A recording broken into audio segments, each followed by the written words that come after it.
सिंधुदुर्ग जिल्ह्यातील देवगड तालुक्यातील चित्रकार अक्षय मिस्त्री यांनी आषाढी एकादशी निमित्त घोंगडीवर पांडुरंगांची कलाकृती साकारली आहे। या कलाकृतीची उंची 7 फूट तर लांबी 4 फूट आहे।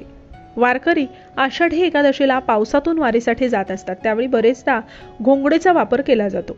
याच उद्देशाने ही कलाकृती घोंगडीवर साकारण्यात आली आहे। या कलाकृतीमध्ये ॲक्रेलिक कलर्सचा वापर करण्यात आला। या अनोख्या कलाकृतीचा व्हिडिओच्या माध्यमातून जर तुम्हाला दर्शन घ्यायचं असेल तर हा व्हिडिओ शेवटपर्यंत नक्की पहा।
नमस्कार, मी चित्रकार अक्षय मिस्त्री। आषाढी एकादशीच्या निमित्ताने ॲक्रेलिकचा कलर वापरून घोंगडीवरती मी चित्र साकारलंय। आषाढी एकादशीच्या निमित्ताने हे चित्र साकारलेलं आहे। धन्यवाद।